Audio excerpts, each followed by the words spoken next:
ఏ పథకం ఆగిపోయిందని నేను అడుగుతున్నా. రైతు బంధు ఆగిపోయిందా? రైతు బంధు మొన్న ఒక్కసారి వేసే మళ్ళీ ఇప్పుడు ఇంతవరకు ఏం చేయాలి?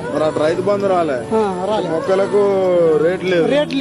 రైతు బంధు ఇచ్చింది. రైతు బంధు ఇయ్యలే, మాకు బూత్ బంధు ఇయ్యలే. షాదీ ముబారక్ ఆగిపోయిందా? షాదీ ముబారక్ ఇప్పుడు నేను ఒక ముస్లింస్ పెళ్లి రోజే తెల్లారి 4 రోజుల్లో మీరు పైసలు తీసుకోండి. 1,00,000 రూపాయలు ఏడిచ్చిరు, ఎవరికి ఇచ్చిరు? తులం బంగారం ఏమో దేవునికి ఎరగా. కళ్యాణ లక్ష్మి ఆగిపోయిందా? మా బిడ్డ పెళ్లి చేసిన మాకు 1,00,000 రూపాయలు వచ్చినాయి. ఆ తులం బంగారం లేదు. తులం బంగారం వాళ్ళు దత్తేనే, రేవంత్ రెడ్డి దత్తేనే. మరి ఫీజు రియంబర్స్మెంట్ ఆగిపోయిందా? కాకపోతే ఫీజు ఒక్కటి చేస్తే అయిపోతుంది.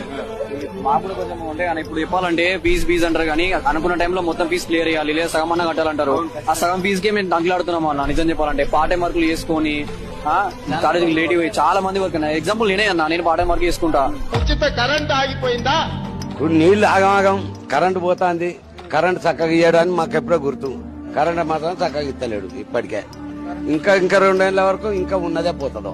ఈ రాష్ట్రంలో ప్రజా పాలన ఎక్కడైనా ఆగిందా అని నేను అడుగుతున్నా. మా అమ్మలని సర్వనాశనం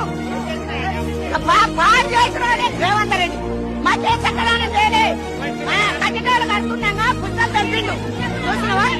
అస్తదాలిద్రుడు మా రాజ్యం మీద ఎక్కినదే మేము పాడైపోతున్నాం.